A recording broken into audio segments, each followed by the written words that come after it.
Bom dia, boa tarde, boa noite para você que está ouvindo mais um episódio do podcast Muito Incompetente na NFL, dessa vez cobrindo os acontecimentos da semana 11 na principal liga de futebol americano do mundo. O nosso podcast tem esse nome que é uma brincadeira com fundinho de verdade e hoje você vai descobrir muito sobre isso, porque a gente vai falar sobre uma semana que foi esquisita, com diversos times com a pontuação baixa, e a gente vai comentar as partidas que mais envolviam equipes na corrida aos playoffs, mas isso não quer dizer que não teve muita incompetência nessa semana na temporada, tá? A ideia do nosso podcast é entrar no detalhe dos acontecimentos e contar um pouquinho para vocês sobre por que as coisas acontecem do jeito que elas acontecem dentro da NFL. Eu sou o Lucas, sou o anfitrião desse episódio, e junto comigo você vai ouvir as vozes de Thiago e Paulinho. Então, vamos começar falando dessa semana que começou numa quinta-feira com jogos entre Titans e Packers. E na semana passada, se você ouviu esse episódio, você vai lembrar que a gente falou que a gente estava muito animado com... Não muito animado, né? Mas eu acho assim, um pouco curioso com o Packers, porque eles tinham acabado de ganhar do Cowboys num jogo muito bem executado, e um pouco curioso também com o Cowboys, porque eles tinham perdido para um Packers que vinha muito mal. E o que acontece na quinta-feira? O Packers volta a mostrar pra gente por que a gente não pode confiar neles. Porque eles não jogam bem contra o Titans. E 3 dias depois, no domingo, o Cowboys enfia um 40-3 no Vikings. Vikings que vinha de 7 vitórias seguidas. Simplesmente um amasso. Famosa doença do pássaro, né? Passaram o pau no Vikings. Vikings que vinha de 7 vitórias seguidas, e se você lembra da gente na semana passada, a gente falou muito sobre o Vikings e Bills e sobre diversas ressalvas, né? Eu e o Thiago, a gente comentou diversas ressalvas do Vikings contra o Bills, e se você lembra do nosso episódio de 2 semanas atrás, o Mid-Season Awards que a gente fez, o Thiago falou muito sobre como ele achava o Micah Parsons o Defensive Player of the Year. E aí, Thiago, o cara te retribuiu, né?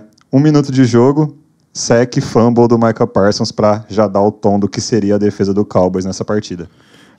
O que eu acho desse tipo de lance é que ele é muito definidor, né, cara? Quando o cara entra, tipo um quarterback que nem o Kirk Cousins, por exemplo, cara, quando o outro time entra desse jeito, eu acho que dá uma desmoralizada, que eu acho que, dependendo da quantidade de resiliência que o cara tem, é difícil de sair dessa situação. Então, assim...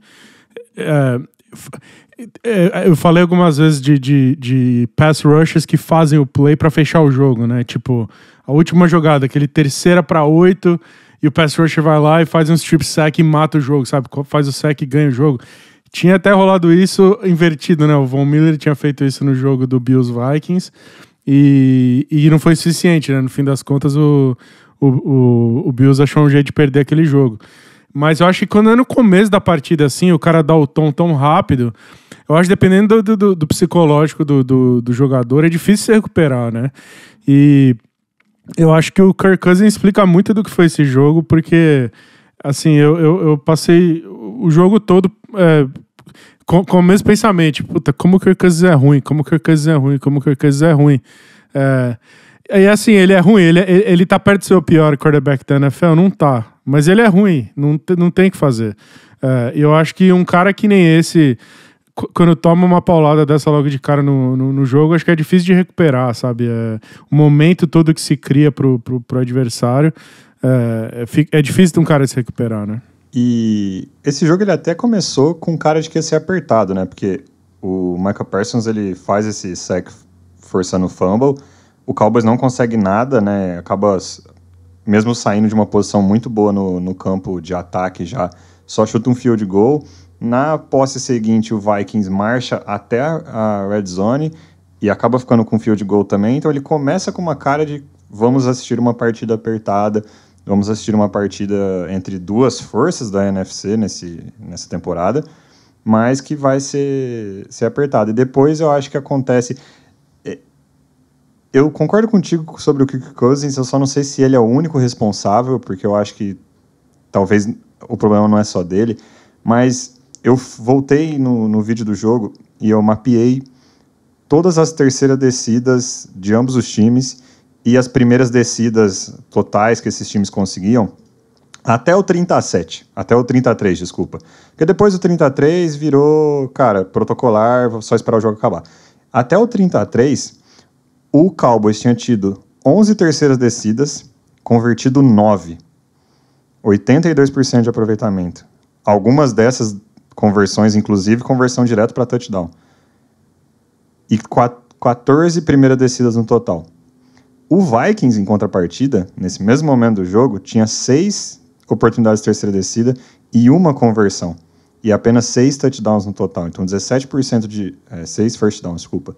Então, apenas 17% de conversão de terceira descida e nem a metade de primeiras descidas que o Cowboys tinha conseguido, sem falar, obviamente, nos touchdowns que o Cowboys conseguiu.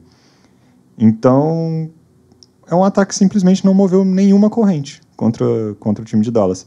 E aí fica impossível você jogar. Você não consegue converter nada, não move nada, fica impossível jogar futebol americano desse jeito. Olha, para acrescentar um pouco do que o Lucas falou, o Vikings é a pior defesa em red zone nessa temporada. Você não tem como falar para mim que o seu time tem a pior defesa de red zone na temporada e você acha que você vai ganhar o Super Bowl. Porque não vai acontecer nem fudendo. Desculpa. Então, eu acho que não tem só a ver com a parte situacional de terceiras descidas, etc. Tem muito a ver com os Vikings serem um time ainda num processo de maturação com esse novo head coach. E vamos ver como vai acontecer, porque em algum momento o Kirk Cousins realmente vai sair de lá. Eu acho que o torcedor do Minnesota Vikings tem que dar graças a Deus quando isso acontecer, porque assim, o Kirk Cousins é ruim, muito ruim. Tudo bem, concordo, não é o pior quarterback da liga, mas eu já falei isso uma vez. A pior coisa que tem na NFL é você estar nesse limbo de você achar que você tem um quarterback e você não tem. Ou você tem um quarterback muito ruim, ou você tem um excelente quarterback. O meio termo é péssimo, tá? Então, quando eu vi esse jogo, né, inclusive, eu não tinha visto o jogo do Vikings contra os Bills, porque eu não gravei o episódio, não tive o tempo de ver. Enfim, peguei para ver o jogo dos Vikings contra os Bills. E eu lembro do Thiago ter falado, ouvi o episódio, eu fiquei ouvindo o Thiago na minha cabeça falando, cara, eu não entendi como o Bills perdeu esse jogo. E a minha sensação foi a mesma. Eu não entendi como o Bills perdeu aquele jogo até agora. Porque assim, a impressão que eu tenho é que as vitórias que o Vikings tem, boa parte delas, nos jogos que eu assisti, é que a vitória cai no colo dos caras. Por isso que eu não consigo levar esse time de uma forma séria. Esse jogo não mudou nada a minha percepção com relação ao Vikings e com relação aos Cowboys. Porque o que eu vi não foi exatamente um Cowboys destruindo, porque na verdade os Vikings não jogaram futebol, eles não entraram para jogar. E os Cowboys entraram e por isso que eles ganharam de muito a pouco. Mas eu acho que assim, o Vikings, ele é esse time. É incrível, porque eles foram atrás do T.J. Hockenson, que é o tight end que se encaixa com o sistema que eles querem usar. Eles precisam de um tight end que saiba bloquear muito bem, saiba receber muito bem. T.J. Hockenson é o cara que se encaixa, foram atrás do cara, mas não soluciona porra nenhuma porque eles ainda têm o Kirk Cousins. Então ainda tem o mesmo gargalo e não vai pra frente enquanto tiver esse gargalo lá. Eu acho que teve um lance que aconteceu nesse jogo que acho que atrapalhou muito o Vikings, que foi... Eles, para mim ficou meio claro que eles queriam no game plan deles logo de cara correr com a bola, né? E o Dalvin Cook começa esse jogo muito bem. Ele estava sendo muito efetivo. Você vê o início da partida, o Dalvin Cook conseguiu umas corridas excelentes, assim. Ele estava sendo super efetivo, até ele é o contrário do Kirk Cousins, né? Eu tava assistindo esse tape pensando, putz, como o Dalvin Cook é bom, né? Que é engraçado, porque eu tô acostumado a pensar o quanto o Justin Jefferson é bom quando eu tô assistindo o jogo do Vikings, mas o Dalvin Cook é muito bom, né? E ele tava sendo bastante efetivo no começo desse jogo, ele tava conseguindo corridas boas, e o jogo, que nem o Lucas falou, o início dele pareceu que ele ia ser meio parelho. Eu acho que o Vikings entrou meio para correr com a bola e você vai vendo isso escorrendo pelos dedos deles conforme o placar vai afastando e afastando e afastando, né? Eu acho que a diferença maior desse jogo foi que na verdade, os dois times entraram para tentar fazer a mesma coisa. Eu acho que foram dois times que tentaram esconder a limitação do seu quarterback. E aí eu tô dando um shot no Dak Prescott, porque eu não sei quanto melhor que o Kirk Cousins ele realmente é. Mas assim, foram dois times que quiseram entrar para correr muito com a bola, né? E o time que ficou com o placar, acho que talvez a melhor defesa que impediu o outro time de andar mais, eu acho que controlou o jogo. Então, eu acho que a partir do momento que o Vikings não pode mais correr com a bola, eles têm que abandonar isso para tentar ir pro passing game. Eu não sei se você pode culpar o Kirk Cousins sozinho, mas assim, a quantidade de passe muito alto, muito baixo, muito curto, muito longo. Assim, se você, eu acho que eu falei isso em algum momento esse ano já, mas eu não falei assim. Se você quiser entender o que é accuracy, todo o exemplo do que não é accuracy, você pode mostrar o Kirk Cousins, porque assim, a bola nunca chega redonda, né? Tipo, ela ou ela vai muito alto, ou ela vai muito longo, ou ela tá muito curta. É impressionante quanto ele não consegue fazer um passe bonitinho com touch que cai no colo do wide receiver, né? Todo mundo ali, o TJ Hawkinson brigando para fazer a recepção. O Justin Jefferson, ele só fez aquele catch milagroso contra o Bills porque o passe foi muito alto, né? E aí ele compensou, né? Ele foi extraterrestre suficiente para compensar isso. E eu acho que a partir do momento que o jogo corrido deixou de ser opção pro Vikings, o jogo basicamente acabou, né? Enquanto isso, o Cowboys pôde manter correndo com a bola e correndo com a bola. Com todas as limitações que o Zeke Elliott tem, acho que ele foi bastante útil nesse jogo. E os dois running backs acho que contribuíram bem demais. E isso acabou fazendo o placar ir abrindo, né? Mas, para ser bem sincero, eu acho que esse placar final, esse 40-3, eu acho... dizer que o Cowboys entrou e amassou os caras, eu não sei se é bem assim, eu ficaria com muito medo, porque eu acho que a defesa do Cowboys é tão boa quanto esse 3 aí do placar. Mas o time como um todo, eu não sei se é esse time que mete 40 pontos brincando assim, acho que o ataque é muito limitado. Não é um ataque de 40 pontos, né? Vamos lá.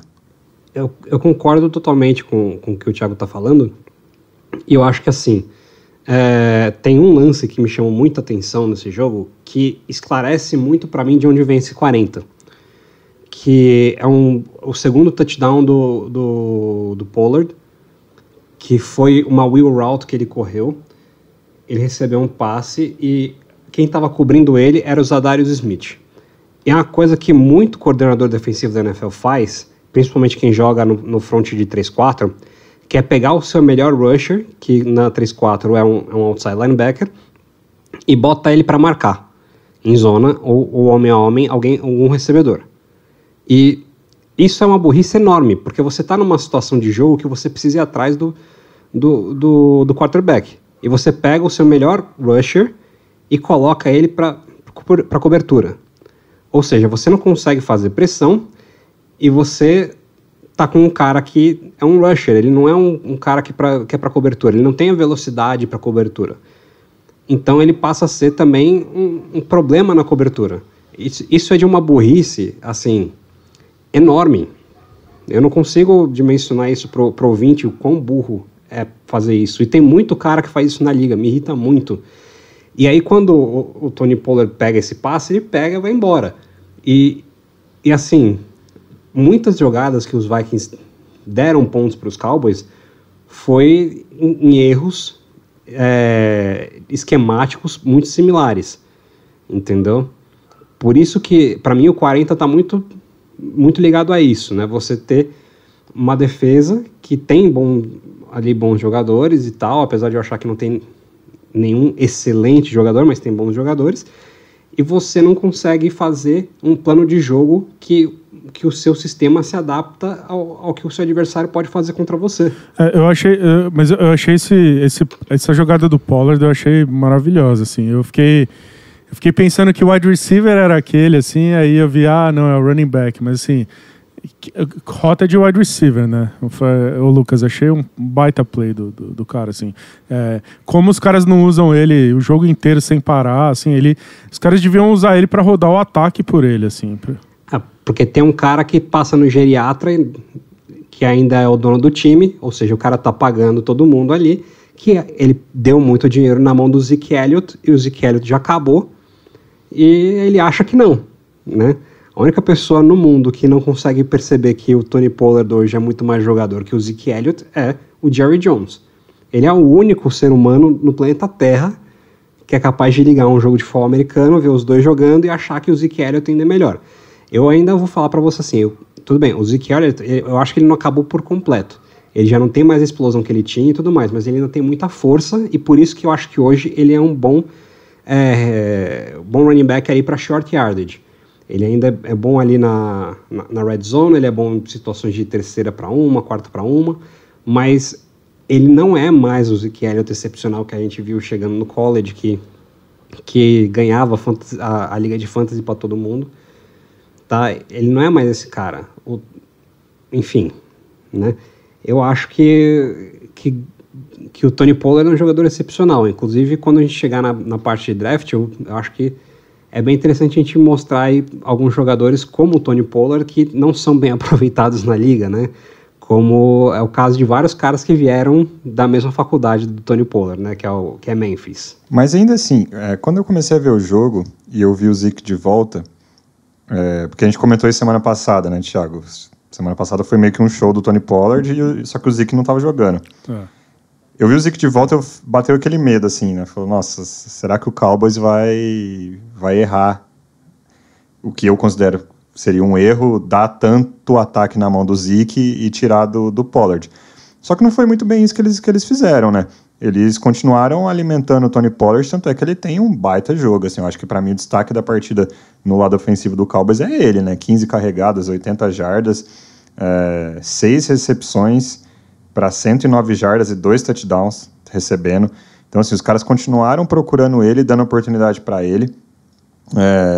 Ele jogou 54% dos snaps ofensivos, né? Então, em número de snap, a bola foi dividida, só que a gente sabe que ainda hoje, apesar de tudo, o Ezekiel Elliott ele ainda tem duas coisas que ele é muito melhor que o Tony Pollard. A primeira é protegendo o quarterback, então ele é um pass blocker melhor do que o Tony Pollard, ele faz essa função melhor. A segunda é precisando de peso e força bruta para entrar na endzone. Tanto é que tem um dos touchdowns do Cowboys que é isso, assim, eles estão na boca da endzone, eles dão a bola 2 vezes pro Pollard, o Pollard cabeçada, com aquela magreza dele, e na terceira eles, vamos dar uma chance pro Zeke, então o Zeke só pega e atropela, assim, né? Então, é um negócio... Eu achei que nesse jogo eles souberam manejar bem o workload entre esses dois caras. Se eles vão continuar fazendo isso até o restante da temporada nos playoffs, é outra história. Até porque, né, muito incompetente na NFL. Mas eu tinha falado no episódio anterior que eu achava justamente que eu rodaria o meu ataque pelo Tony Pollard e eu usaria o Zeke no que eu ainda julgo que ele é útil, que é como um power back, né? Ele, como power back, ele ainda é bastante mais útil que o Tony Pollard. Eu só acho que eles tentaram estabelecer o Zeke por bastante tempo nesse jogo. E eu acho que, de certa forma, deu certo, porque os caras... eu acho que ele acabou sendo relativamente efetivo em alguns momentos, mas assim, eu acho que até o Tony Romo estava comentando esse jogo, e tem vários momentos desse jogo. O Tony Romo ficou insistindo toda hora em falar, mas olha quanto o Tony Pollard é pequeno e tal. Que você sabe que a galera do Cowboys falou isso pra ele antes do jogo, nas entrevistas e tal. O Tony Romo tem... o Tony Romo tem rabo preço, né? Ele jogou nos Cowboys, né? Então, ele deve muito ao Jerry Jones, né? Assim, tem histórias e histórias de como o Jerry Jones deu pra ele todo o dinheiro que ele pediu em todos os momentos e tudo mais. Então, assim, ele tem meio esse rabo preso. Você via o Tony Romo toda hora, tipo, regurgitando essa narrativa. Mas olha como o Tony Pollard ele é muito pequeno. Olha o que ele consegue fazer com esse tamanho que ele tem e tal. Assim, o Tony Romo ficava insistindo muito nisso, que eu acho que é um lance que é um conceito que eu acho que o Cowboys tá tentando forçar muito, assim, de que, tipo, não tem como esse cara ser o nosso running back principal, assim, o Zeke tem que ser o cara que com workload, e aí o Tony Pollard é o cara que entra pra ter uma jogada explosiva, pra ser o pass catcher e tudo mais. E eu acho que isso é um pouco balanço, assim, eu acho que o Tony Pollard, o próprio Tony Pollard mostrou no jogo anterior o quanto ele consegue ter o workload completo e produzir, né? E eu não sei se é todo jogo. Eu acho que nesse jogo o Zeke até que jogou bem e foi importante. E ele ainda é um ótimo power back, então não tô dizendo que ele é um aposentado em atividade nem nada, ele ainda é um ótimo power back. Eu só acho que vão ter momentos dessa temporada que vão insistir demais em dar muito snap pro Zeke Elliott, quando ele já não... Ele não é o Zeke de... sei lá quantos anos faz, que era explosivo e, cara, transformava corridas de 2 jardas em 7 jardas na força das pernas e tudo mais. Eu acho que ele não é mais esse cara. Eu acho que o Zeke, hoje em dia, ele é mais um dos running backs pesados, assim, da linha, que consegue o que a linha bloqueia pra ele.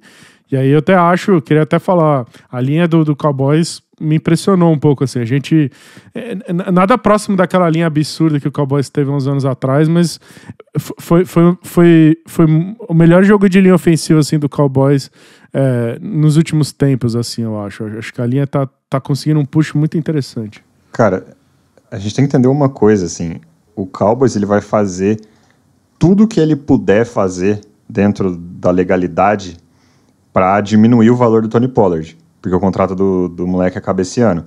Então, tudo que eles conseguirem fazer para ser mais barato renovar com o cara, eles vão tentar. Isso vai envolver vazar histórias para a mídia, forçar narrativas com a mídia. Isso vai envolver não dar a bola na mão do cara em alguns momentos que eles deveriam. E é um negócio... nossa, o Cowboys é o malvado dessa história. Não, é um negócio que todo time da liga faz, entendeu? Todo time da liga faz esse tipo de coisa. Agora, é muito importante, enquanto a gente estiver assistindo a temporada, ter isso em mente, assim. Vai ter algumas horas que a gente vai falar, nossa, como que a bola não tá na mão do Tony Pollard? E tem um pouco dessa justificativa, sabe?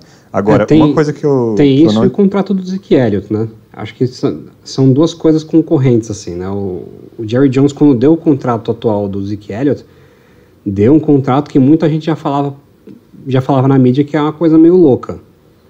Então eu acho que tem essas duas coisas, né? O dono tentando forçar o cara que é o moleque para quem ele deu muito dinheiro, e o técnico ao mesmo tempo tentando manter um jogador que ele acha que pode resolver a situação do time no longo prazo, né?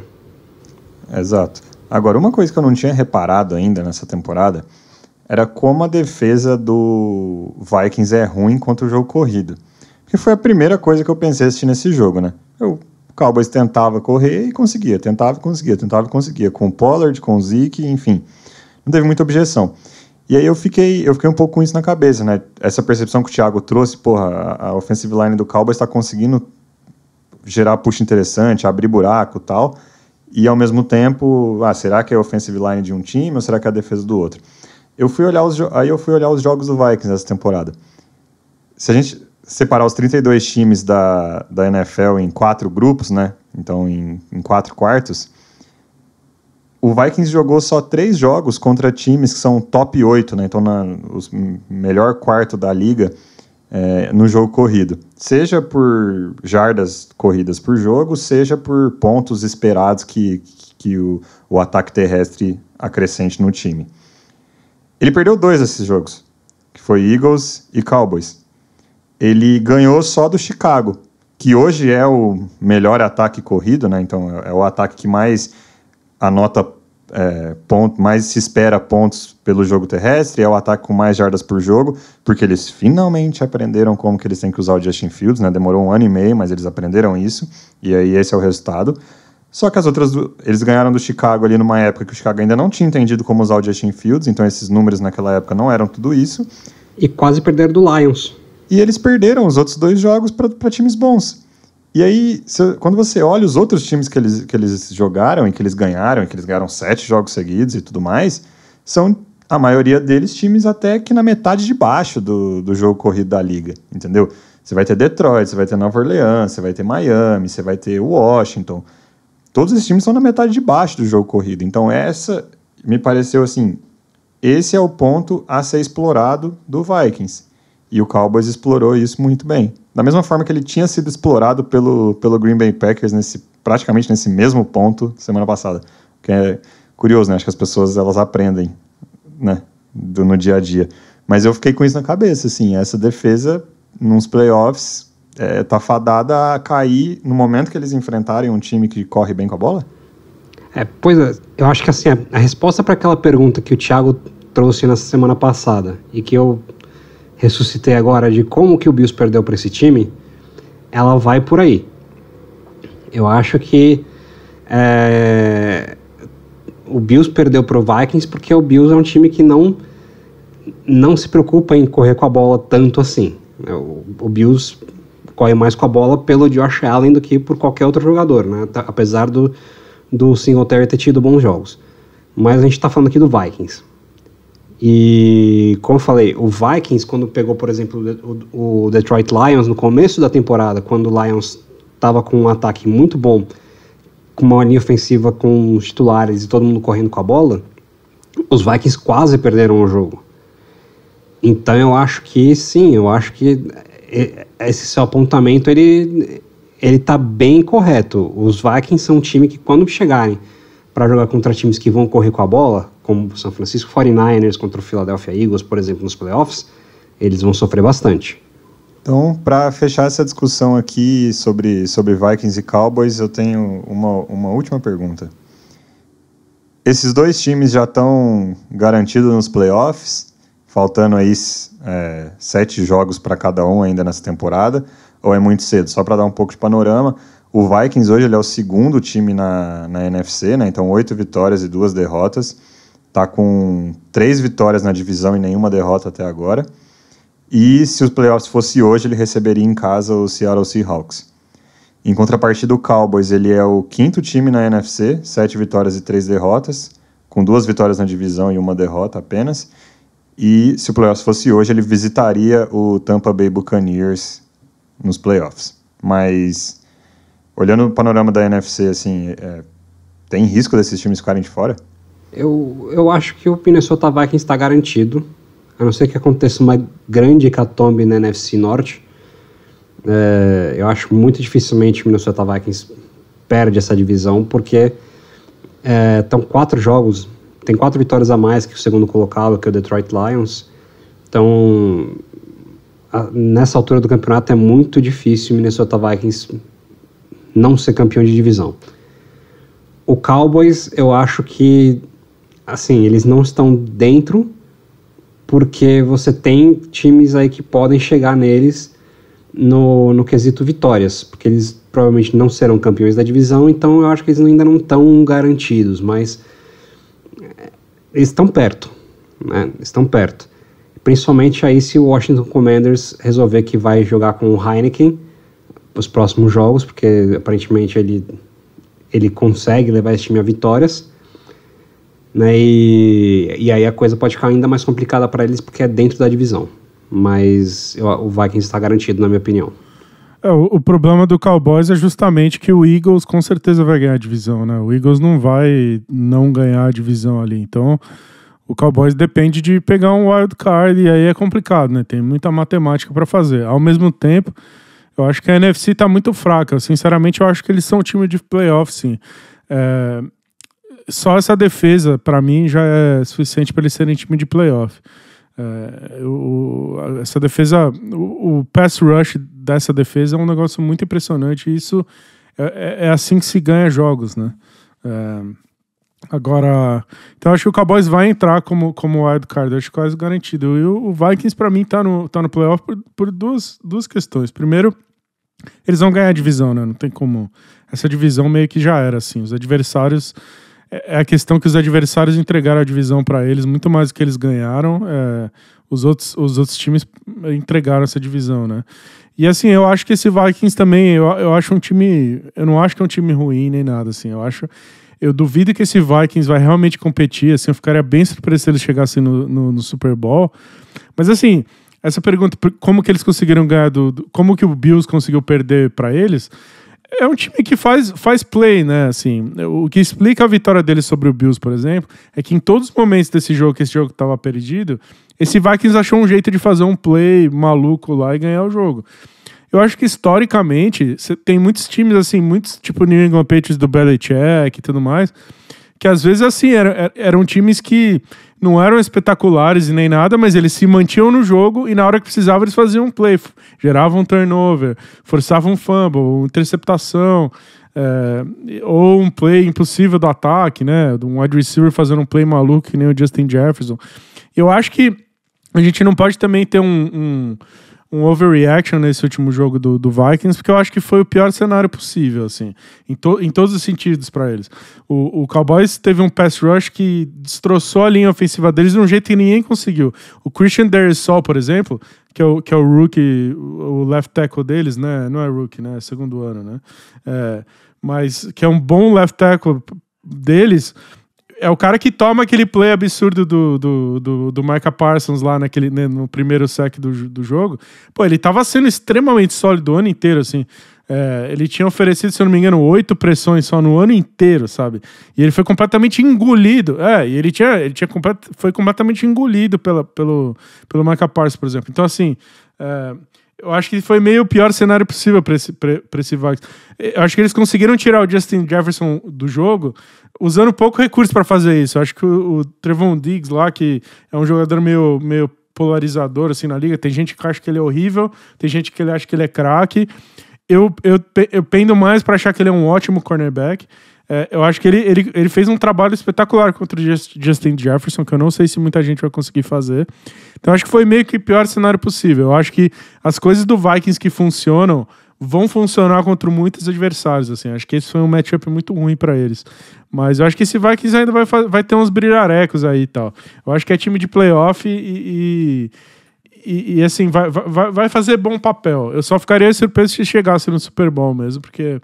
eu acho que tem outros times que vão dominar eles. Eu concordo com a parte de que o Vikings está nos playoffs, até muito influenciado por essa questão da divisão.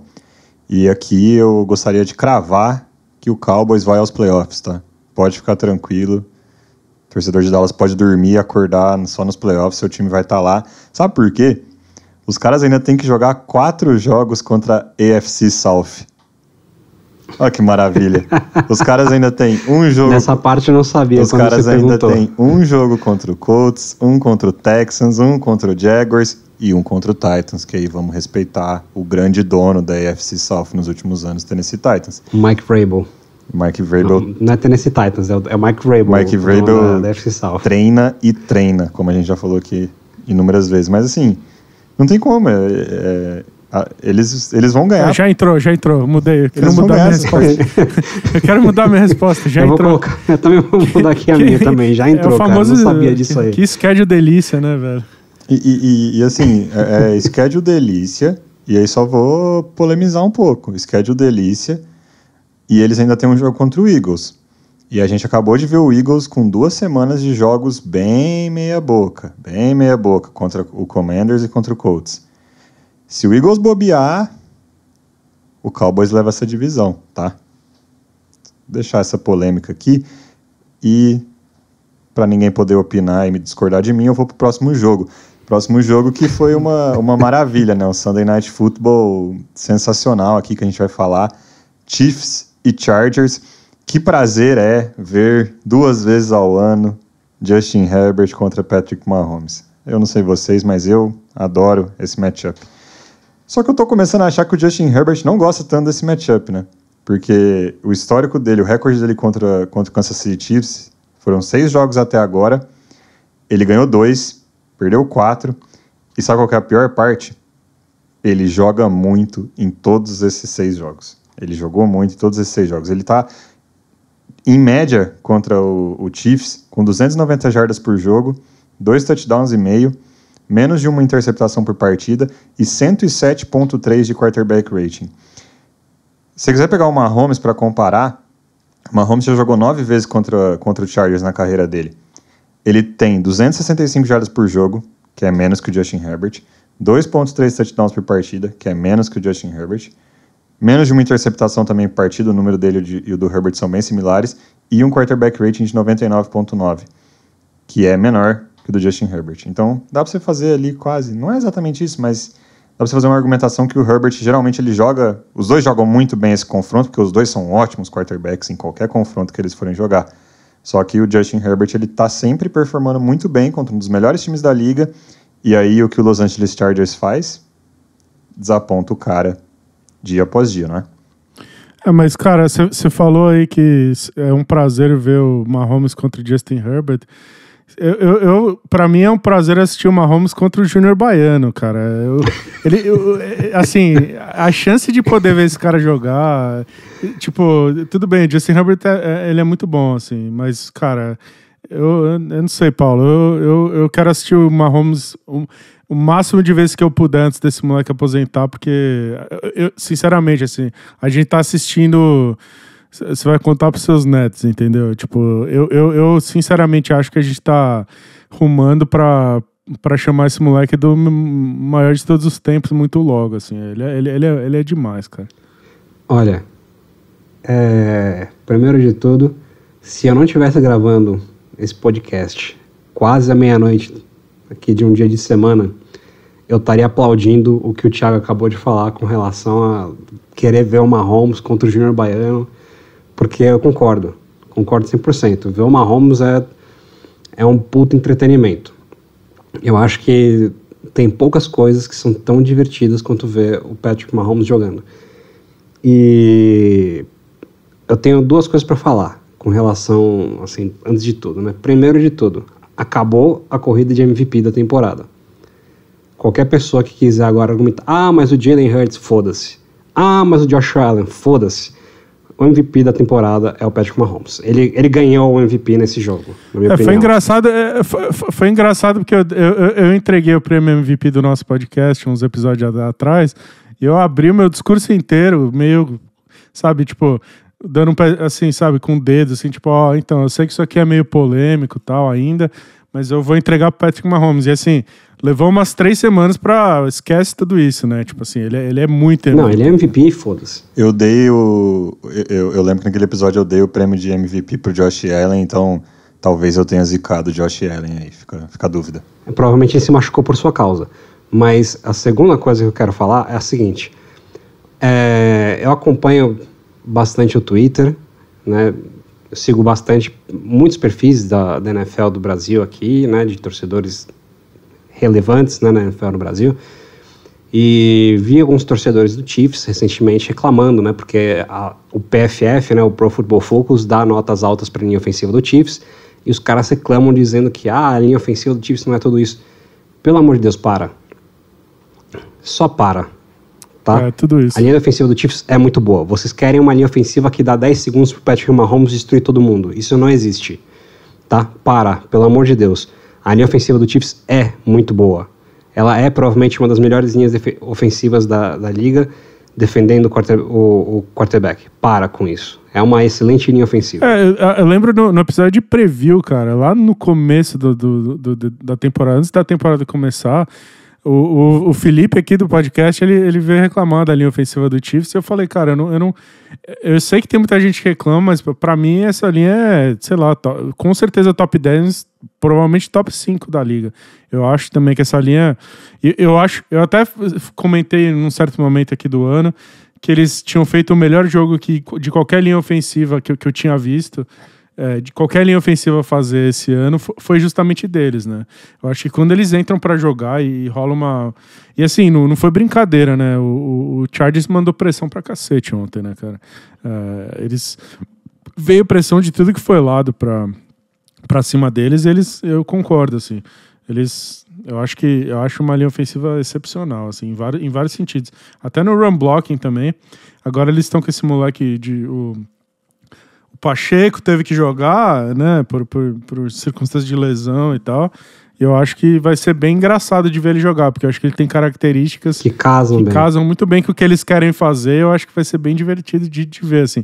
Esse moleque é violento pra caramba, mas impressionante a aceleração que ele tem. Ele não faz cortes, ele não é necessariamente ágil, mas ele é veloz, mas ele atinge o top speed muito rápido, né? A aceleração dele é muito boa, então vai ser muito divertido de assistir. Ele me lembra o Kareem Hunt no começo da carreira, porque o Kareem Hunt, antes dele ir para Cleveland e virar basicamente um receiving back, ele tinha essas características quando ele estava nos Chiefs, né? De ter essa aceleração, de ter essa violência, né? Então ele me lembra bastante o Kareem Hunt nesse aspecto, né? E é o running back que todo mundo acreditava que o o Clyde Edwards-Helaire poderia virar, e não virou. Então eu acho que ele casa bem com o que os Chiefs pretendem fazer mesmo. Isso eu estou de acordo completamente com o Thiago. Agora, mudando um pouco para o outro lado, né, do jogo, né? Também nota de Twitter, né? Tem um ex-jogador chamado Emmanuel Acho, que recentemente no Twitter ele resolveu comparar o Tua com o Justin Herbert, né? Falou que o Justin Herbert é o quarterback só de mídia social, né? E eu sei que o Emmanuel Acho não vai ouvir esse podcast, mas eu quero que ele tome no meio do cu dele, porque ele tá errado, porque o Justin Herbert é do caralho. O Justin Herbert é mais quarterback que o Tua. Se você é fã do Miami Dolphins, desculpa, o Tua tá jogando muita bola, mas o Justin Herbert é mais quarterback que o Tua, tá? Não quer dizer que o Miami Dolphins deveria ter pegado o Justin Herbert e tal. Graças a Deus o Miami Dolphins não pegou o Justin Herbert, porque se tivesse pegado era tipo cheat code, colocar ele com o Mike McDaniel hoje, né? Mas assim, não é dizendo que o Tua é um quarterback ruim. Ele é um excelente quarterback, tá jogando muito bem, mas o Justin Herbert, na verdade, ele é um quarterback que está sendo muito mal utilizado. Ele tem um coordenador ofensivo péssimo, que não sabe o que fazer contra times que chamam cover 2, que é basicamente a cobertura básica da liga. E assim, ele não tem alvos, né? Os alvos dele se recuperam, ele recupera os alvos dele, aí chega no meio do jogo, os caras se machucam, sabe? Assim, se analisa a circunstância, é foda, cara. O Justin Herbert tá tendo uma excelente temporada e é chato a gente pegar e ver que tem gente que desmerece o cara, quando não é o caso. Cara, é bizarro, assim, a NFL é uma liga muito louca, né? Vocês citaram alguns nomes aqui, onde é muito curioso você entender, você parar para pensar como o cara era antes do draft, onde ele caiu, por que ele caiu, onde ele caiu e o que ele se transformou, né? Então vocês citaram igual o Clyde Edwards-Helaire. O cara, ele era um monstro em LSU. Era um monstro. E ele vai pro Chiefs, e o reporte na época ele foi pro Chiefs porque o Patrick Mahomes pediu. Foi meio que um acordo ali, falaram assim, que arma que você quer? E o Patrick Mahomes pediu o cara. E não traduziu nada, assim, eu diria que até talvez o começo dessa temporada a gente estava esperando ainda ele estourar, e eu acho que ao longo dessa temporada, quem tinha esperança ainda, eu era uma pessoa que tinha esperança ainda, por motivos de fantasy, mas eu comecei a desistir, assim, e aí você começa a ver o Chiefs entregar a bola na mão do Isaiah Pacheco, que é o completo oposto vindo pro draft, né? É um cara que não tinha tanta hype, não foi draftado tão alto, não tinha esse asterisco em cima de foi um pedido do Mahomes, e ele começa a corresponder, se não melhor, ao menos no mesmo nível do Edwards-Helaire. E aí isso acontece. E aí vocês também falaram de Justin Herbert e Tua Tagovailoa. Para começar, que eu odeio quando a galera começa a discutir dois caras que são muito bons. Que é a visão que eu tenho sobre esses dois quarterbacks. É tipo no futebol, quando a galera fica, Cristiano Ronaldo ou Messi. Cara, sei lá, só senta e aproveita que você consegue ver os dois jogarem, sabe? Eu não sou... Eu quero os dois, a real é tipo, eu quero os dois, né? Tipo, não que isso. Eu não sou... Eu acho um pouco perda de tempo quando você fica tendo esse tipo de discussão assim, sobre dois caras muito bons. Mas... Fora que quando... No momento que cada um cai num time, a conversa acabou. Porque onde você cai, afeta a sua carreira inteira dali pra frente, né, cara? Onde você cai, afeta a sua carreira inteira. É justamente esse o ponto que eu queria chegar. Eu acho que se o Justin Herbert cai em Miami, no staff que Miami tinha quando ele foi draftado, sendo o que ele era em Oregon, ele não teria virado esse jogador, cara, porque volta no tape dele em Oregon, volta no processo do draft, na opinião de todo mundo. Cara, é uma surpresa ele ter virado o que ele virou, porque você não conseguia ver essas coisas em Oregon. E ele caiu num lugar que conseguiu desenvolver ele e transformar ele num jogador excelente. Isso teria acontecido se ele tivesse caído em Miami que...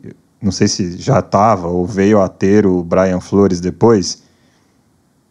Eu duvido, assim, seria outro cara, sabe? Essa discussão não tem ponto nenhum. Da mesma forma que se o Tua tivesse caído em Los Angeles, ele seria outro cara completamente diferente também.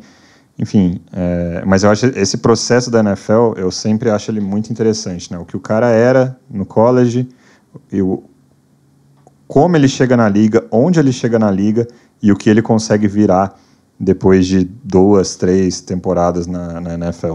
Eu acho que se o Justin Herbert esse ano, assim, cenários impossíveis que não ajudam ninguém, mas vamos lá. Se o Justin Herbert fosse o quarterback do Vikings esse ano, por exemplo, eu acho que era um time absurdamente forte, por exemplo, sabe? Era forte no Super Bowl. Era um time forte, candidatíssimo no Super Bowl. Acho que a situação afeta demais, né? Agora, o Justin Herbert, assim, a grande questão da temporada dele foram as lesões de todo mundo em volta dele, né? A linha ofensiva meio deu uma desmontada, a própria defesa do Chargers deu uma desmontada. E as armas todas machucaram, né? O jogo anterior a gente tinha falado nisso, né, Lucas? Assim, você ficava esperando qualquer pessoa levantar lá e fazer um play e ninguém tinha capacidade de fazer um play. Tanto que, porra, se tem uma coisa maravilhosa sobre esse jogo, pra mim, mais do que todo o resto, é ver o Keenan Allen fazer aquele play que ele fez lá. Que assim, o cara nem velocidade ele tem e ele faz um play daquele... Porque, sei lá, o cara nasceu com um mojo louco lá que meu, ele arranca um play que nem é o estilo dele, assim, sabe? Aí isso muda tudo, cara. Cara, o Chargers começa essa partida sem, por lesão, o seu left tackle número 1, o Rashawn Slater, o seu cornerback número 1, J.C. Jackson, sem 6 caras da linha defensiva, tá? Não é 1, não é 2, não é 3. É tipo, lembra do LeBron quando ele foi anunciado no Miami Heat? Not 1, not 2, not 3. 6 caras da linha defensiva, incluindo o melhor jogador do time. O melhor jogador do time é o Joey Bosa. Machucado, também não joga esse jogo. Sem o kicker titular. O negócio tá tão zicado que nem o kicker eles têm. Apesar de eles terem achado um outro cara que tá jogando, mas assim, o kicker também tá machucado. Maravilhoso. Esse cara novo é maravilhoso. Dicker the Kicker é maravilhoso. Dicker the Kicker é maravilhoso. Mas assim, não é o titular, não era o titular. O tight end número 1 também machucado. Aí começa a partida, você fala, porra, da hora demais. Tá lá Keenan Allen e Mike Williams, os dois de volta. E cara, o primeiro drive do Chargers é tudo que você quer ver. Os caras estão de volta, apesar de ainda faltarem algumas peças, os 2 recebedores principais estão de volta, e o ataque flui uma maravilha. O Keenan Allen faz play... assim, é muito interessante, né? Primeira bola do jogo que o Chargers faz, bola no Keenan Allen. É meio que para anunciar, o cara voltou de lesão, tá? Presta atenção nele. O Mike Williams faz play, mas aí, cara, felicidade de pobre dura pouco, né? E o Chargers é o time pobre de Los Angeles hoje em dia, né? O Mike Williams machuca, cara. Ele acaba de voltar e machuca de novo. E não volta pra partida. E aí o Keenan Allen, que, cara, consegue continuar, chega no final do jogo, num drive super importante, ele tem um fumble. Quando o time tá entrando na red zone, ele sofre um fumble. Tudo bem, depois ele foi lá e se recompôs. Sim, mas assim, ele também mostra uma certa falta de ritmo. É bizarro, assim. Os caras... Eu não sei, a gente falou de benzedeira semana passada, né, Thiago? Os caras simplesmente não conseguem uma pausa, assim, um momento de alegria, velho. Mas eu ainda acho que, assim, o Chargers só perdeu esse jogo porque o head coach é meia boca, porque...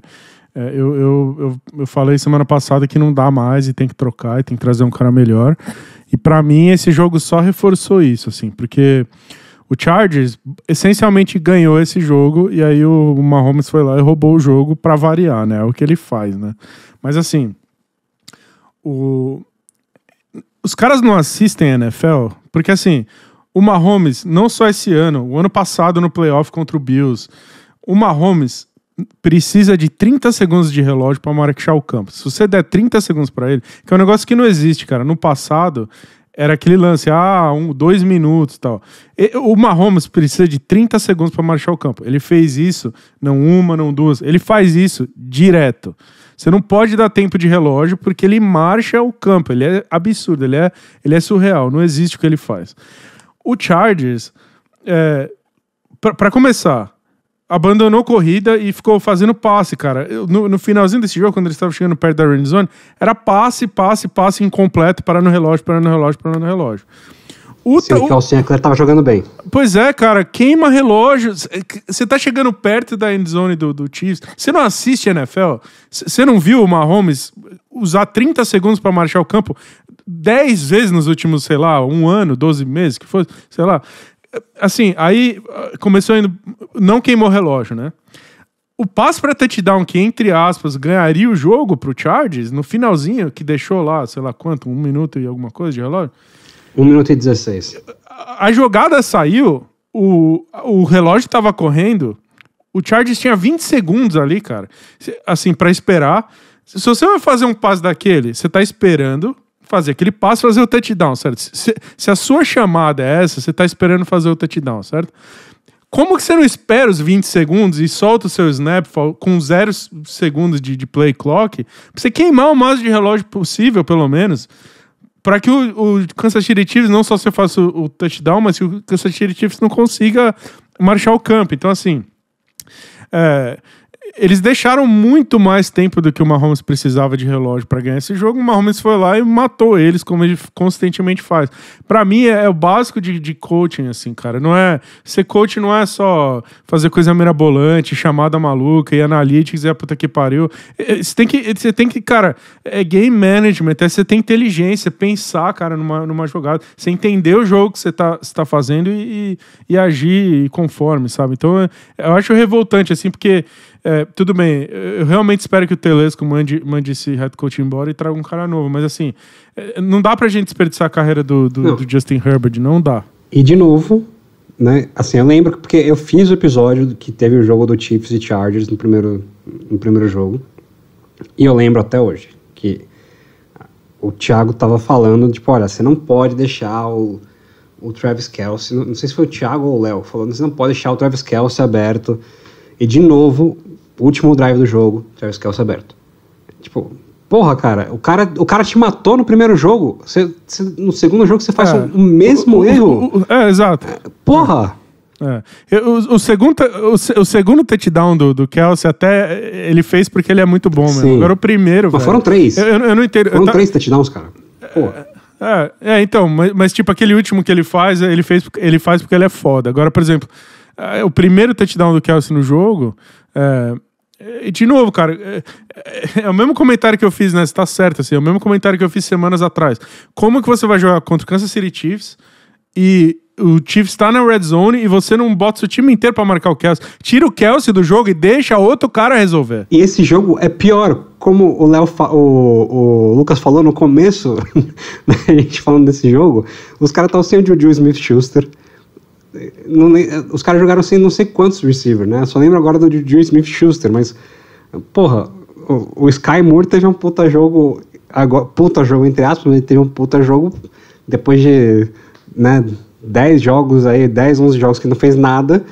Ele teve um puta jogo agora porque não tinha ninguém pra botar pra jogar, entendeu? Aí o Kadarius Toney, que eles trocaram uma escolha de terceira rodada, que tava todo mundo que tem fantasy, todo mundo ficou louco, né? Porra, Kadarius Toney, puta jogador, né? Agora que o Chiefs não tem viva alma pra botar pra jogar, o Kadarius Toney vai chegar e vai destruir. O Kadarius Toney não teve nenhum target no jogo. Então, assim, você entra pra jogar contra o Chiefs que, só tem o Travis Kelce pra você marcar. Só tem o Travis Kelce pra marcar. Tudo bem, o Travis Kelce é foda, ele vai fazer jogada. Você pode botar 5 negros pra marcar o cara, ele vai fazer jogada. Mas, cara, você não pode deixar ele te matar como ele fez no primeiro jogo, sendo que agora é só ele. Você não tem mais ninguém pra se preocupar, é só cara, ele. O que eu acho mais complicado de tudo isso é que se cria uma narrativa de que o Herbert não ganha jogos apertados. E é uma puta de uma mentira essa narrativa, entendeu? Ele só ganha jogo apertado. E todo jogo é apertado porque ninguém faz a parte que tem que fazer, assim, só ele faz a parte dele. O Keenan Allen, quando ele tá em campo, ele faz a parte dele, mas o cara também fica metade da temporada fora, e cria uma narrativa que é uma completa mentira, né? Mas, assim, eu acho que se não tinha rolado ainda na liga, esse final de semana a gente teve assim, depois desse final de semana não tem como, a gente teve, sim, o teste de paternidade da liga. Você conhece o pai do Los Angeles Chargers? Chama Travis Kelce. Travis Kelce é o pai do Los Angeles Chargers, entendeu? Cara, eu vou falar duas coisas pra vocês. O Travis Kelce, ele tem, depois desse final de semana, 17 jogos na carreira dele contra o Los Angeles Chargers, ou San Diego Chargers, porque ele já começou faz tempo. 17 jogos. Hoje a liga, a temporada regular tem 17 partidas. Então é como se ele tivesse uma temporada inteira só jogando contra o Chargers nesse momento da carreira dele. O recorde dele contra o Chargers, os números dele contra o Chargers são 88 recepções, 1.044 jardas e 8 touchdowns em 17 jogos. Cara, você vira pra qualquer... Você vira pra qualquer recebedor da liga, mesmo os melhores, mesmo os Tyreek Hill da vida, e fala, cara, ó, você vai começar essa temporada com... Você vai jogar essa temporada inteira e você vai ter 88 recepções, 1.044 jardas e 8 touchdowns. Cara, todos os caras vão falar, mano, beleza, tá bom. Cara, é uma puta de uma temporada. E o cara tem isso contra o Chargers. Então não é um evento exclusivo, assim, dessa vez eles... Não é um evento exclusivo. Cara, ele é o pai do Los Angeles Chargers. É o pai, paternidade assumida. Nos últimos 4 jogos, então 2021 e 2022, as últimas 4 partidas do Travis Kelce contra o Chargers, ele tem uma média de 7 recepções, 115 jardas e 1.25 touchdowns. Próxima vez que o Travis Kelce entrar em campo para jogar contra o Chargers, sabe que música vai estar tocando no estádio? O papai chegou em Cicatra. Enfim, dada a paternidade assumida aqui do Travis Kelce, eu quero falar a última coisa que o Paulinho já citou sobre esse jogo, que é o Sky Moore. Então, o Sky Moore ele é um recebedor novato, e ele é um cara que no processo do draft, ele foi um cara que polarizou muito, assim, porque tinha uma parte da mídia e do pessoal que achava que ele ia ser um sucesso na liga, porque ele tem, sim, alguns traits lá que são meio únicos dele, assim, se ele caísse num lugar que soubesse usar ele teria um bom rendimento na liga, mas ele também tinha uma parcela ali bem significativa de pessoas que achavam que ele não ia virar nada, né? Quando ele foi draftado pelo Kansas City Chiefs, meio que todo mundo ficou um pouco animado, porque seria um dos melhores lugares para ele cair, porque a gente teria certeza que é um coaching staff que saberia como usar ele. Até agora ele não tinha tido muita chance, né? Então a gente já falou N vezes aqui sobre o coaching staff de Kansas City, sobre como os caras tentam ser criativos com um monte de peça diferente, né? Mudou muito esse ataque esse ano, mas o Sky Moore não estava muito envolvido nisso. Só que a situação desse final de semana deu oportunidade para ele. E aí o cara vem para um jogo, gente, em 6 targets que ele recebeu. Ele jogou 42% dos snaps de ataque, teve 6 targets. 5 recepções, 63 jardas. Números ok, nada muito espetacular. Só que dessas 5 recepções, 4 foram para first downs. 4 vezes ele move a corrente em 5 recepções. Era isso que tinha no tape dele de college, esse cara que move correntes, e como que tá traduzindo um pouco desse jogo dele, como que traduziu esse jogo de college dele para a NFL nesse final de semana? Eu acho que interessante do Sky Moore, eu discordei, assim, por alguns motivos, mas tinha muita gente na época do draft que comparava ele. Eu acho bem interessante, assim, eu sou bem a favor de quando a gente está fazendo scouting, a gente achar um jogador profissional como comparação, para explicar para quem não tá vendo o tape, tipo, ó, eu acho que a comparação profissional desse cara é o fulano, né? E a comparação que muita gente usava pro Sky Moore era o Julian Edelman do Patriots. E, assim, eu discordava porque, assim, o biotipo é um pouco diferente. Tinham questões suficientes do jogo dos dois que me impediam de achar que essa comparação era boa. Mas o que eu acho que eles têm em comum são 2 coisas. Basicamente, assim, os 2 são slot receiver. Dificilmente dá pra você pedir pra eles correrem rota outside. Pra mim, o Sky Moore sempre foi um slot receiver. Eu acho que é isso que ele vai ser. Não é um demérito pro cara, mas assim, é o que é. Ele nasceu pra jogar no slot. Mas ele é brigador, igual o Julian Edelman, sabe? Tipo, sabe aquele cara que briga muito? Normalmente o slot receiver não necessariamente tem um cornerback marcando, às vezes é o safety que tá marcando, ou o linebacker, ou seja o que for. Ele é muito brigador, assim, cara. Ele tem um lance de brigar pela recepção dele, sabe? Mesmo marcado, ele tá livre, porque você pode mandar pra ele que ele vai dar um jeito lá de brigar e sair com a bola. Eu acho que o Sky Moore é isso, assim.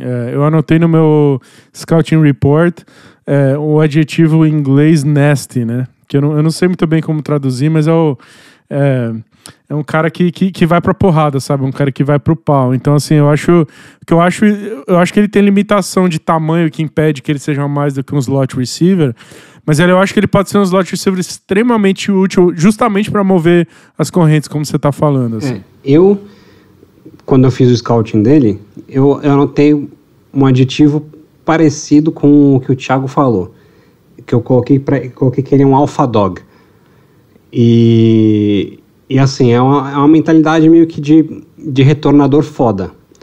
Ele é um cara que, quando ele tá com a bola, assim, quando a bola tá no ar, ele briga pra pegar a bola, e quando ele tá com a bola na mão, ele é difícil de levar pro chão. Ele é um cara que, assim, ele é explosivo, ele não é o Tyreek Hill, mas ele tem alguma velocidade de profundidade, ele tem ótimas mãos, ele corre rotas boas, tem que ainda dar uma polida com relação a isso, né? Mas eu acho que, assim, essa mentalidade dele que eu coloquei de Alpha Dog e o Thiago Coconesti aí, eu acho que é o principal com relação à avaliação dele. Ele é um cara que ele tem uma inteligência de futebol americano bem apurada para um cara da idade dele. E a minha comparação, eu não gosto muito de fazer a comparação porque eu acho que você fica tentando ver no cara, quando ele chega na NFL, você fica tentando ver um jogador nele que não é ele, né? Afinal de contas, ele vai ser o próprio jogador, mas eu entendo o ponto do Thiago e eu acho que ele tem uma certa razão quando ele fala principalmente quando a gente está falando pro ouvinte, né? E os 3 caras que eu vi, assim, similares a ele seriam o Golden Tate, que jogou muito tempo no Seattle Seahawks, o Randall Cobb, que jogou muito tempo nos Packers, voltou para os Packers hoje em dia, e o Sterling Shepard, que joga no New York Giants, né? Acho que são os 3 caras, assim, que são bem similares a ele. E, de novo, concordo com o Thiago. É um cara que é para jogar no slot e tudo mais. Mas eu acho que os Chiefs, eles olham para ele, assim como eles olham para o Kadarius Toney, por quem eles fizeram a troca que eu comentei, mais pro futuro. Porque você pega para puxar aqui os contratos que eles têm, né, de wide receiver, e assim, Justin Watson, 1 ano de contrato. Marquez Valdes-Scantling, são 3 anos de contrato, mas potencialmente vai sair já no final desse ano. Kadarius Toney também está no contrato de rookie. Sky Moore, contrato de rookie. Juju Smith-Schuster, 1 ano de contrato.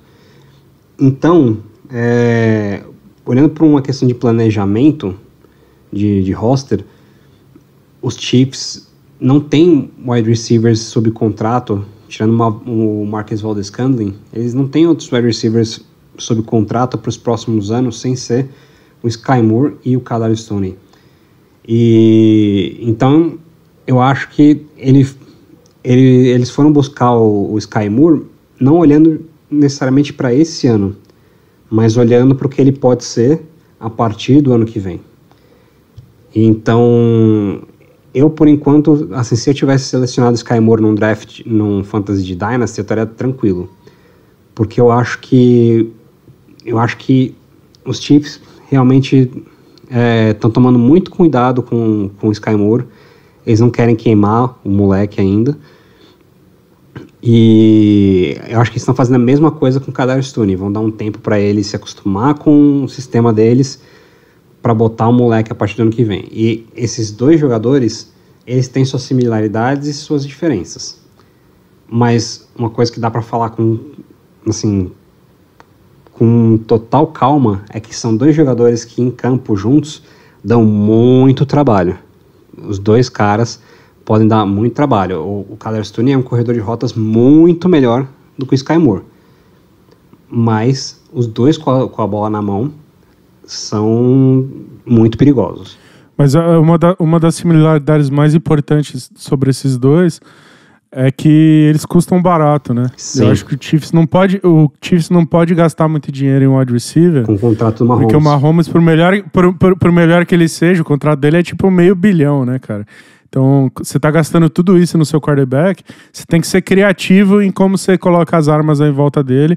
E eu acho que, mais que qualquer coisa, o Mahomes provou nesse jogo que ele faz o ataque rodar com quem tiver, né? Que é uma coisa que a gente já observou no passado com os foda, né? Com os... Tipo, os melhores quarterbacks da liga é tipo, quem tiver lá, o cara faz funcionar. E o Mahomes hoje roda esse ataque com quem tiver, né? Exatamente. E aí, assim, o Chiefs ele tá em primeiro lugar na AFC.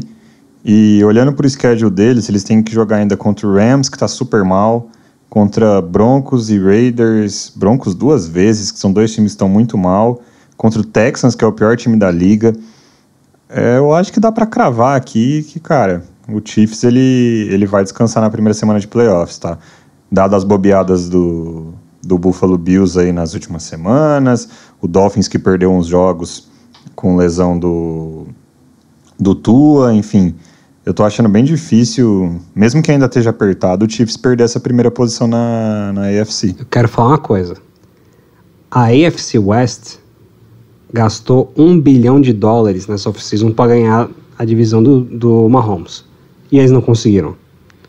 Então, parabéns aí para a AFC South, para a AFC West, pela incompetência, porque gastaram $1 bilhão e não conseguiram destronar o Patrick Mahomes. E parabéns pro Mahomes, porque ele é foda. Muito incompetente na AFC West, e inclusive, falando desse dinheiro gasto aí, a gente tem o Chargers, que é um rival de divisão, que nesse momento está fora dos playoffs. Nesse momento ele ainda está na corrida aos playoffs, tá? Então o Chargers hoje ele está um jogo atrás dessa 7ª vaga. E quando a gente olha, ele ainda tem que jogar contra Raiders e Broncos, que, enfim, são 2 times que estão muito mal na temporada. Cardinals, que ainda está muito mal na temporada. Rams, que está mal. Colts, que... Eu sei lá o que é o Colts, assim, eles conseguem fazer eles jogaram bem contra o Eagles, só que não ganharam. Enfim, o Colts eu não sei como prever esse time. E também tem que jogar contra o Titans, que é uma boa equipe, assim. Desconsiderando outros times, eu diria que o Chargers, que hoje está com 5 vitórias e 5 derrotas, vem para... Umas 9 vitórias? 9, 10 vitórias? 10 vitórias... 10, 9 vitórias. E será que isso dá nos playoffs?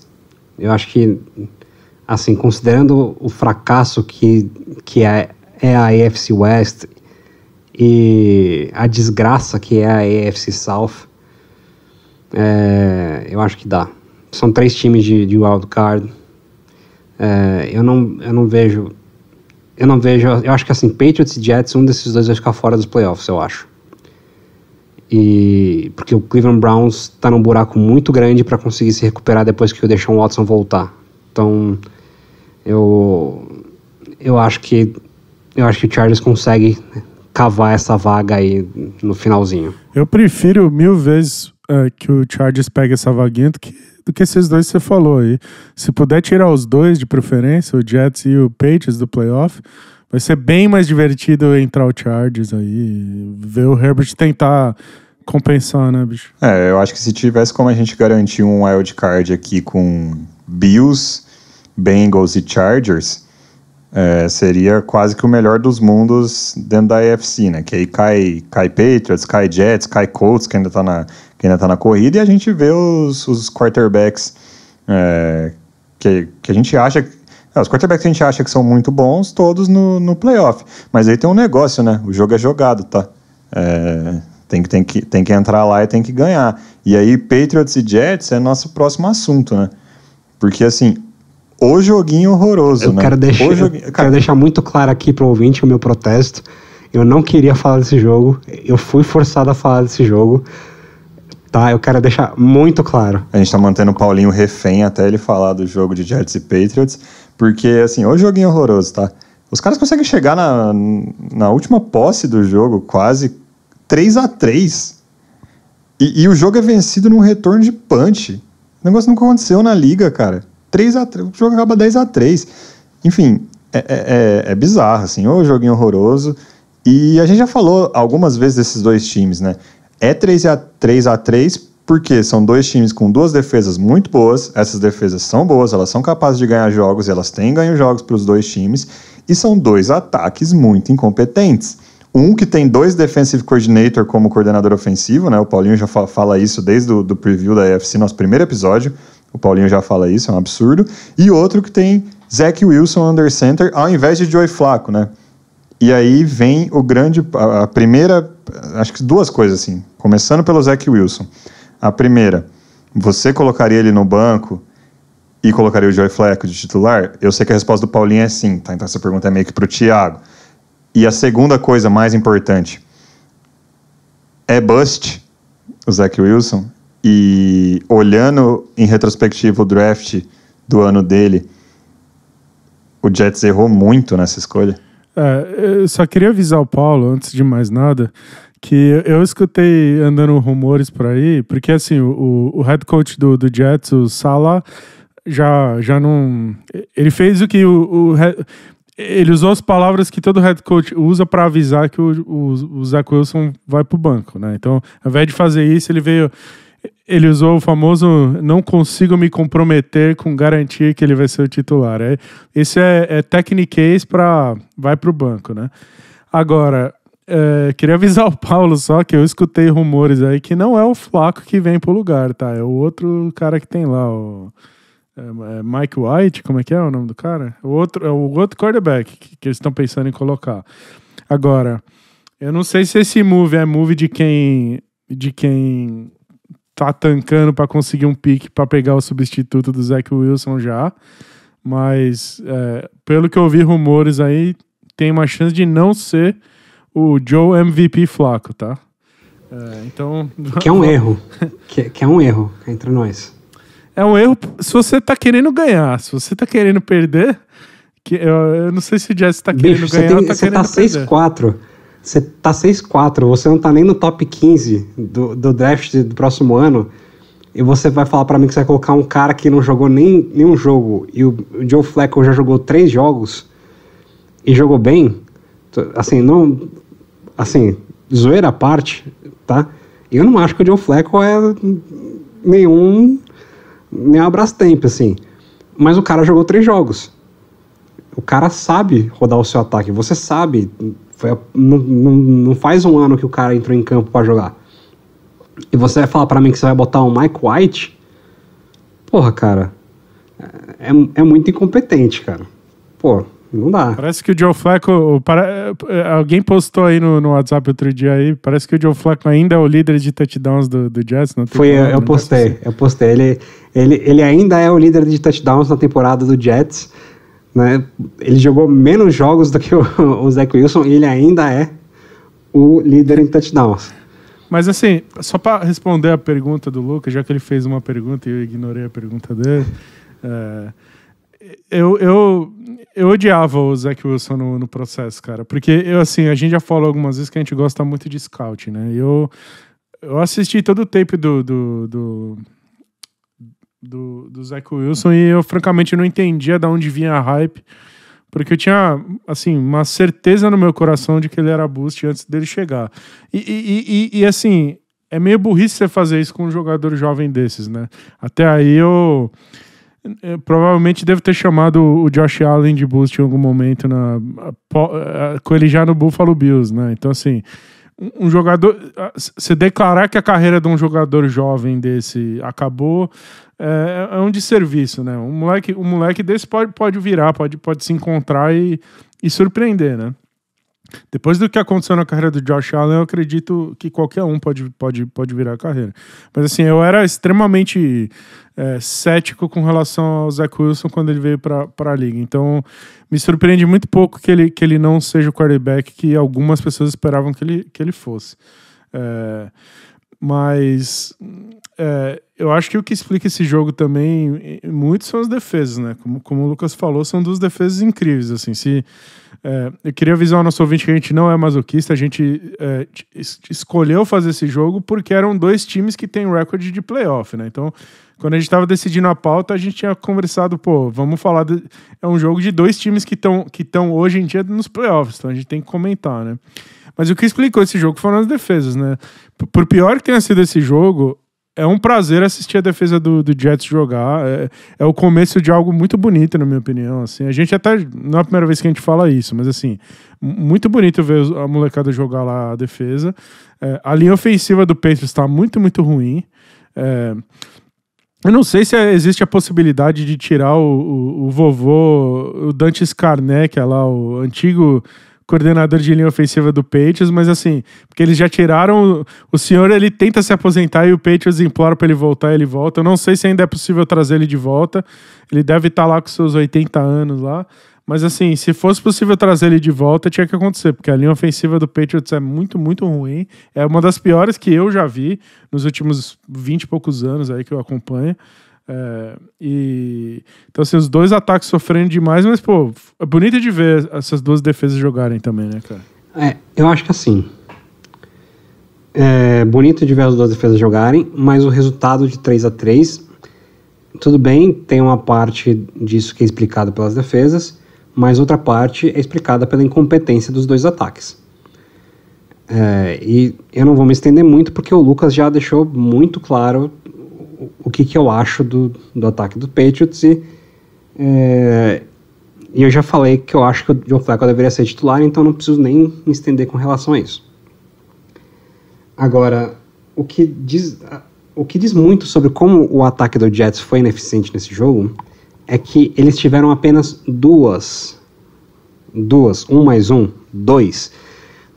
jardas totais de ataque no segundo tempo do jogo. Eu não consigo... Eu tento lembrar, e eu não consigo lembrar assim, de um time que tenha sido tão incompetente durante 30 minutos de jogo. Eu não consigo lembrar disso. É uma ineficiência enorme. E aí eu começo a pensar em tudo que é falado, né, das entrevistas do Jets, né? Eu lembro há pouco tempo atrás que o Elijah Moore tinha pedido para ser trocado. Aí depois ele volta pro time. Aí os repórteres perguntam para ele, né, da química dele com o Zach Wilson. E a resposta dele para essa pergunta é: eu não sei, eu não recebo a bola. E aí depois, nesse jogo, vem os repórteres e perguntam pro Zach Wilson: você acha que você deixou a sua defesa na mão? E a resposta dele é: não. E para isso eu só consigo dizer que eu concordo com ele, porque se a defesa dele esperava alguma coisa dele, né, porque afinal de contas deixar na mão quer dizer que você tinha alguma expectativa.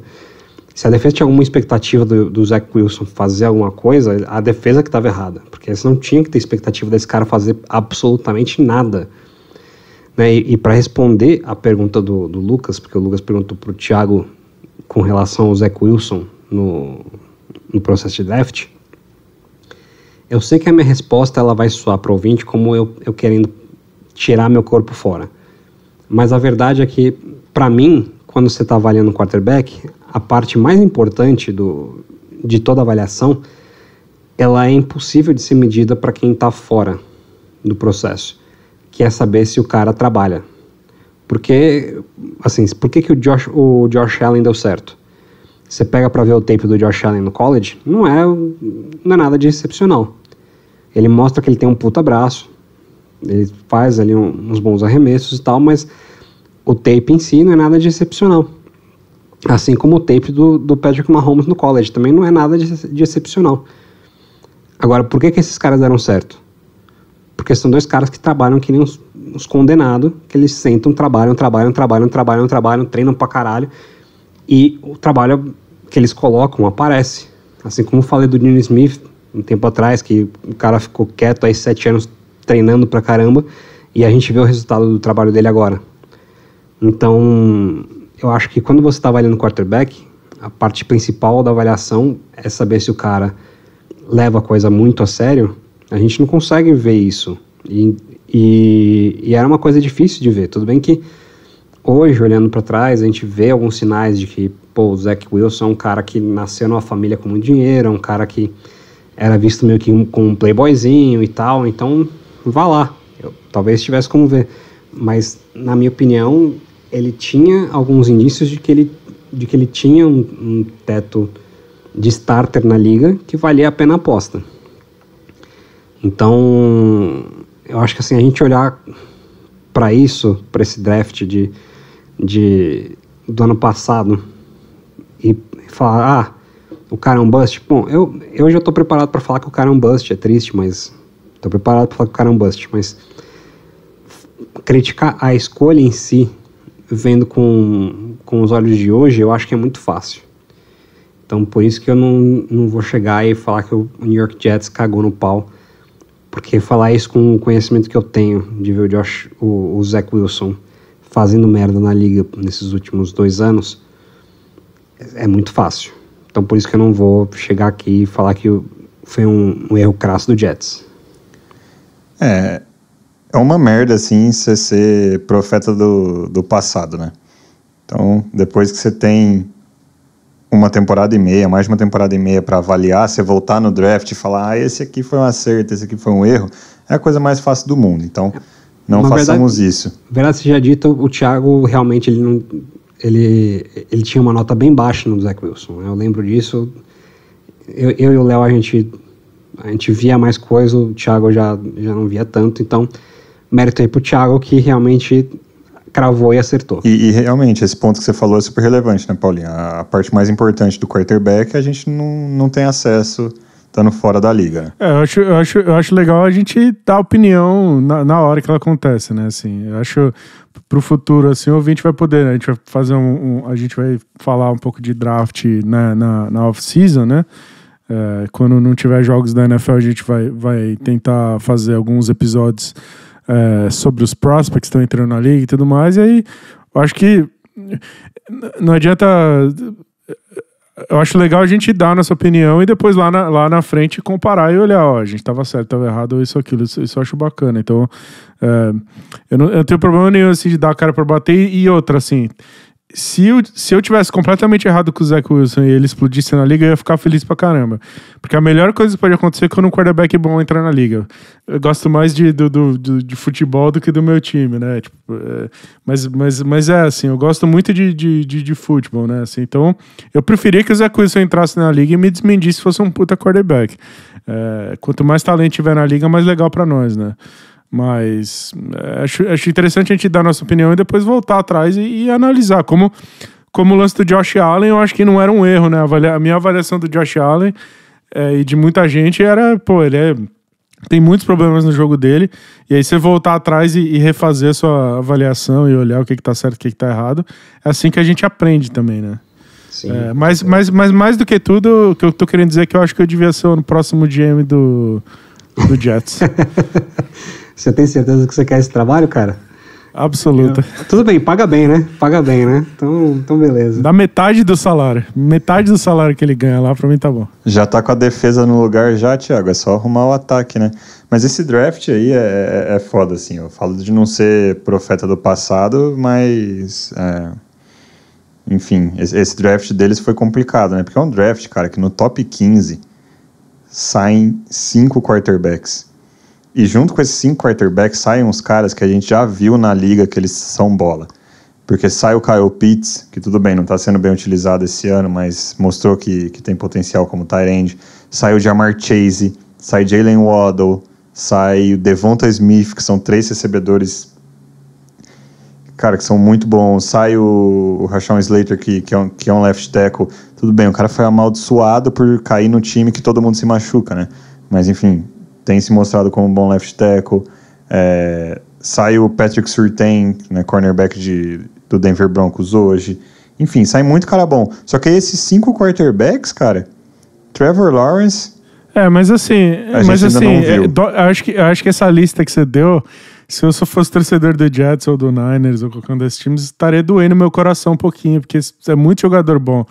Mas a verdade é que quando você não tem quarterback, você não tem nada, né? Então, assim, na liga, eu acho que você tem que gastar, sobretudo quando você tem um pique alto, você tem que gastar quantos piques você precisar em quarterback até você achar o seu, porque não adianta muito você ter um puta roster, quem não tem quarterback não tem nada. Então, se precisar desperdiçar um monte de pique até achar o seu franchise quarterback, dali pra frente fica fácil de montar, né? O foda é você não ter a peça mais importante de todas, né?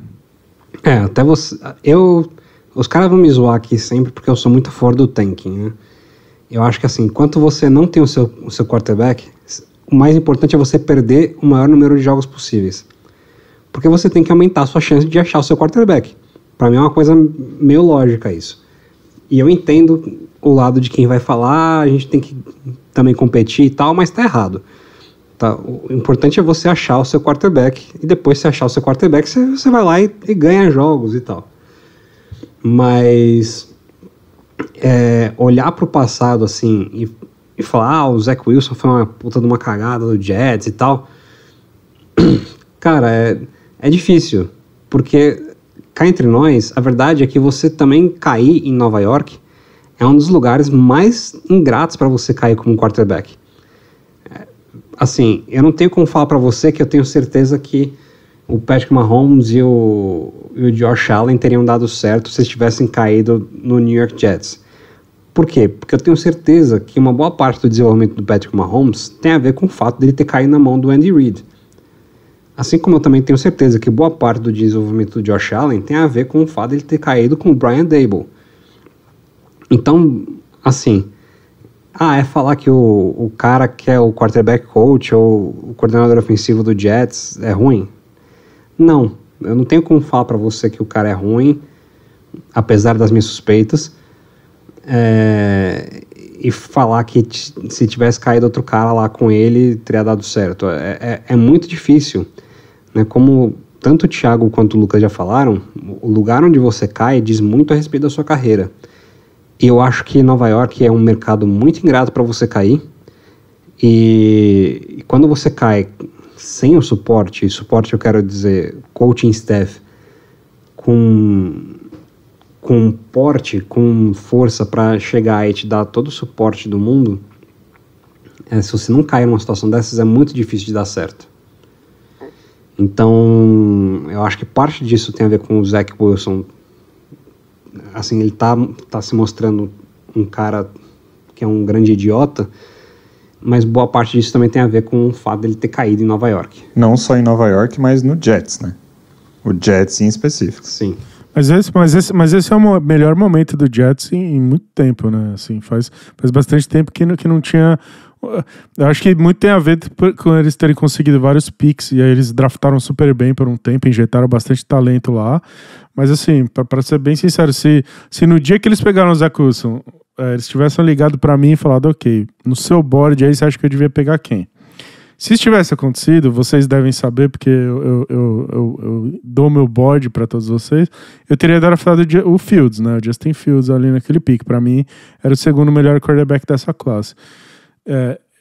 Não que o Justin Fields esteja arrebentando a NFL e tal, mas assim, você coloca o Justin Fields lá e eu estaria bem mais animado com os prospectos do Jets até nesse ano já, assim, por exemplo. Então, no fim das contas, eu teria pego o quarterback 100% de certeza. Não tinha a menor chance do Jets não pegar um quarterback ali. Mas qual quarterback você pegou afeta bastante a direção da franquia, né? Com certeza. Eu acho que assim, uma das coisas que inclusive muito se fala do Indianapolis Colts, porque o Indianapolis Colts foi atrás de muitos quarterbacks velhos, né, por assim dizer. Eu acho que é importante você arriscar. Não dá pra você, tipo, eu não sei se o cara é isso, aquilo e tal. Cara, tudo bem, tem coisa que você descobre no processo do draft, tem coisa que você só descobre botando o cara ali no centro de treinamento e botando o cara pra jogar, e aí você descobre se o cara é ou não. Então eu acho que assim, tem que arriscar. Você acha que tem um cara ali que tem uma chance de ser a resposta pra sua posição de quarterback, você tem que arriscar o cara. Então, nesse quesito, eu acho que o Jets fez certo. Eles tinham que pegar um quarterback. Realmente, acho que talvez não tenha sido o quarterback certo, né? Infelizmente, para o torcedor do Jets, eles ainda vão amargar aí um tempo, né? Vamos ver se o Joe Douglas, que é o GM, tem aí as bolas, né, digamos assim, para chegar e falar, olha, caguei no pau aqui com o Zach Wilson, bola pra frente e fazer uma troca para subir no draft muitas posições e pegar o cara que ele acha que tem que pegar. Mas eu acho que os Jets têm que seguir indo atrás de alguém pra posição. Não pode ser tipo, não, beleza, agora a gente vai com o Jimmy Garoppolo, porque, na boa, se o Jimmy Garoppolo não foi a solução pro 49ers, não vai ser pro Jets. Mas essa classe de quarterback é uma classe super, cara, decepcionante aqui depois de quase 2 anos, né? Trevor Lawrence, até agora nada. Zach Wilson, enfim, a gente acabou de falar. Trey Lance, mal teve a oportunidade de jogar. Mac Jones, que foi a 15ª escolha, também não sei. Eu acho que ele tá numa situação um pouco melhor que o Zach Wilson, mas ao mesmo tempo tão ruim quanto. E aí agora tem o Justin Fields, né? Que se a gente estivesse gravando esse episódio, sei lá, 6 semanas atrás, a gente tava colocando o Justin Fields nesse bolo aqui horrível, e reclamando do coaching staff de Chicago, mas agora Chicago aprendeu a usar o cara e ele tá começando a mostrar flashes, né?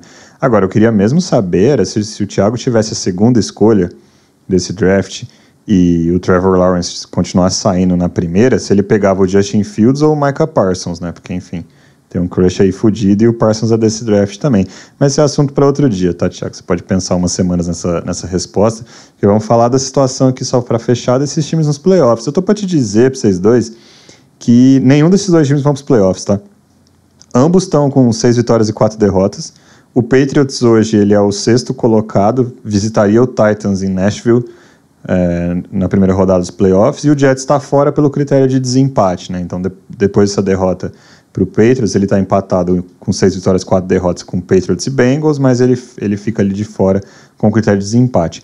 Mas o Jets ainda tem que jogar um jogo contra o Bills, um jogo contra o Vikings, um jogo contra o Dolphins e um jogo contra o Seahawks.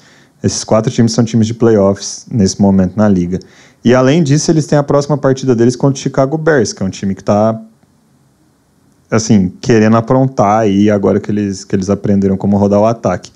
E o Patriots, ele joga também contra o Vikings, uma vez contra o Dolphins e 2 vezes contra o Buffalo Bills. Eu não vejo, assim, eu não sei se eu consigo ver esses 2 times indo para os playoffs, sabendo que ainda tem o Bengals e o Chargers para esquentar os motores aqui na AFC. Vocês acham que eu estou muito louco? Eu acho que assim.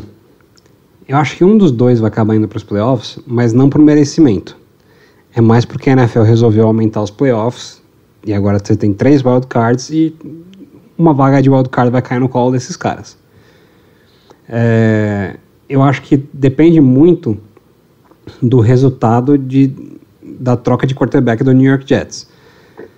Porque se der certo, eu acho que eles conseguem aí, porque se você parar para ver o resto da AFC, a gente já viu a AFC West aqui quando a gente estava falando do Jets, quando a gente estava falando do Chargers e dos Chiefs, e Raiders e Broncos não inspiram nada.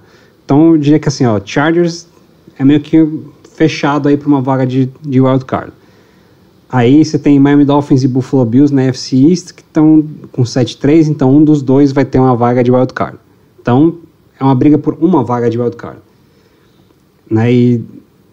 E aí você tem o Cincinnati Bengals com 6-4. Então, pode ser que um desses times aí acabe caindo com uma vaga de wildcard. Por quê? Porque o Chargers pode não corresponder, assim como pode ser que o Cincinnati Bengals acabe fazendo alguma merda em algum momento. Então, eu diria que tem um risco, sim, de uma vaga de wildcard cair no colo de um deles. Eu só acho, o Lucas tinha falado mais cedo, você falou agora, eu acho que se os 3 times são o Bills ou Dolphins, tanto faz, e o Bengals e o Chargers, você só me fala onde que eu assino, tá? É só isso que eu quero saber. Pelo amor de Deus, não deixe nenhum outro time entrar no lugar desses 3, porque esses são os 3 que vão fazer os playoffs ser divertido. Pra mim agora, se eu tivesse que apostar em um dos 2, eu apostava no Patriots.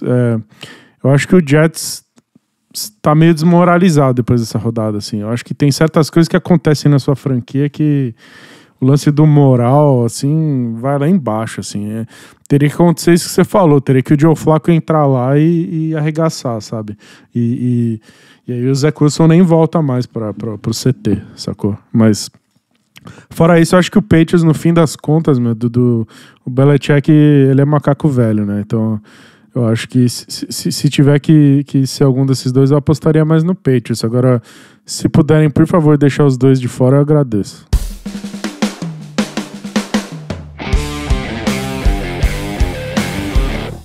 E esse foi mais um episódio do podcast Muito Incompetente na NFL, dessa vez cobrindo os principais acontecimentos da semana 11 na Liga.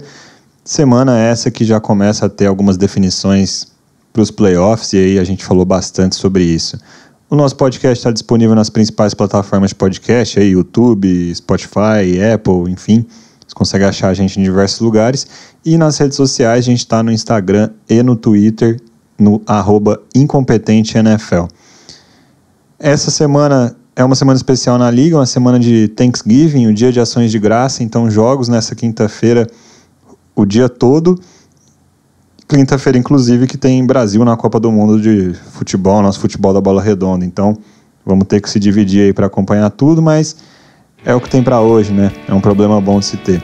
Então, espero que você tenha se divertido com a gente e até a próxima. Tchau, tchau.